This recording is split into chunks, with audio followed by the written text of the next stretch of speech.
Welcome back to another Forge College Explainer. So if you've been tracking with us in the From EVM to SVM series, you literally just wrapped up Solana account fundamentals, right? You know what an account is, you get LAMP ports, you've got the basics down.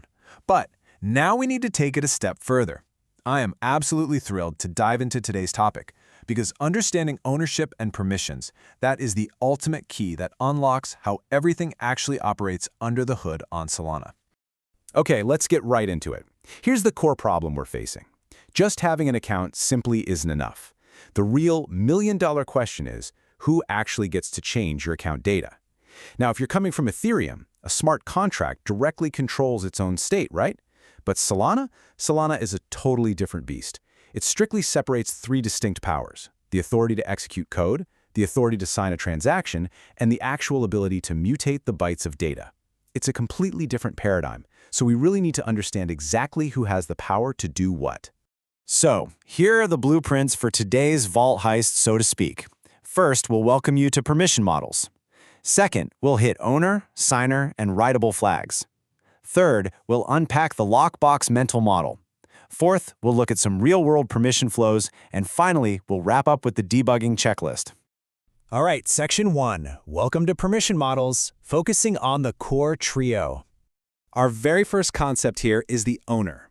Every single account has an owner field, and that field contains a 32-byte public key. That key points directly to a specific program. And honestly, if you remember nothing else today, remember this golden rule. Only the executable logic of that owning program is allowed to modify the account's binary data blob. That's it. A program can literally only change data that is owned by itself. It enforces this brilliantly strong separation of state that basically keeps the entire network secure. Next up is the signer, which is completely orthogonal to ownership. A signer is just an account that provides a valid cryptographic signature. It's there to prove, unequivocally, that an external key holder actually authorized a specific action. You're going to need this for anything requiring human intent. You know, things like transferring native SOL out of your wallet or changing the authority of an account. And finally, we have the writable flag. You can think of this as a vital second guard. It's an explicit transaction-level permit that you absolutely must require at construction time if an instruction intends to modify any data or LAMP ports.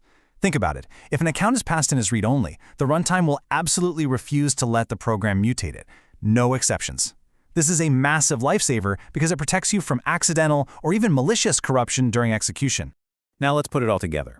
These fields combine to form a super strict gate before any state mutation can even think about occurring. The owner uses a program public key to ensure only that specific program can write. The signer uses a cryptographic signature to authorize account holder actions.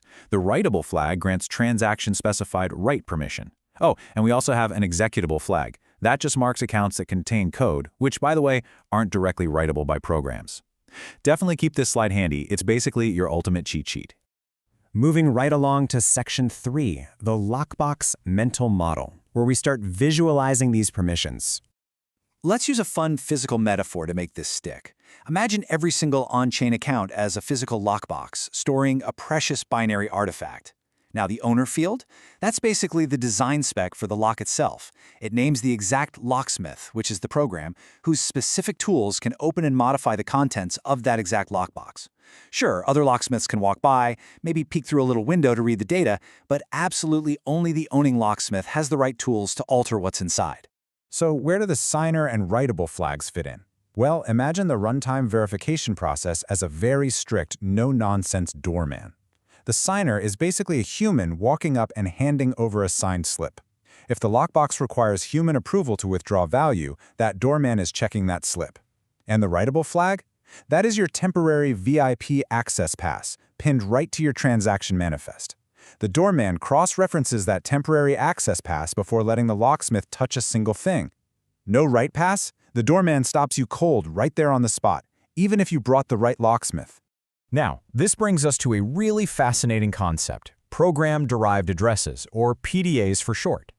You can imagine PDAs as these intense lockboxes that are completely welded shut.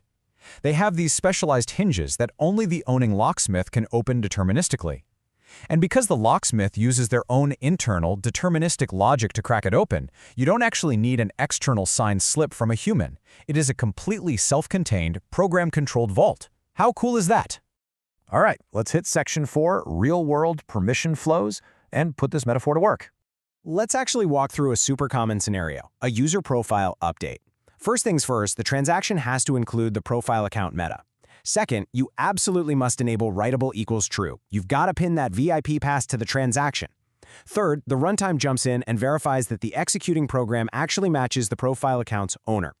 Now, if you mistakenly pass that account as read-only, bam, the doorman, or runtime, immediately bounces you and your transaction fails right there on the sidewalk. Game over. Let's contrast that with an SPL token transfer. Step 1, you execute the SPL token program. Step 2, you pass the specific token account as writable, since, token balances are going to be changing. But step 3 is where things get really interesting. You must provide the owner's signature, or if a PDA controls the token account, the program logic itself authorizes the action. So instead of a standard user signature, this is exactly where a multi-sig slip or a PDA's internal authority steps in to prove authorization. And finally, Section 5, the debugging checklist. Let's talk about fixing failed transactions.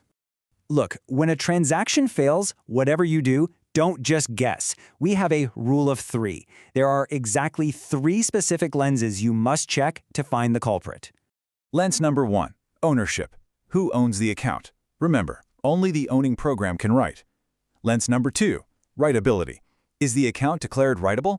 Did you remember to bring your temporary write pass? And lens number 3, signatures.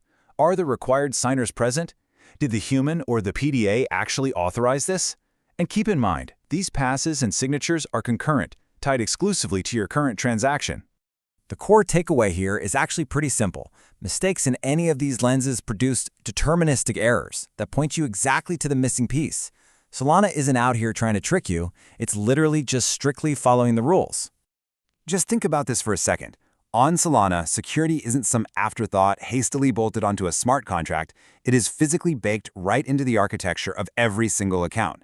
So the question is, now that you know exactly how the vault works, are you ready to learn how to pay the rent for keeping it open? Join us in our next explainer, where we'll tackle the entire account lifecycle. On behalf of Forge College, thank you so much for joining me today. Head on over to forge.college to keep building and expanding your Web3 knowledge. I will see you next time.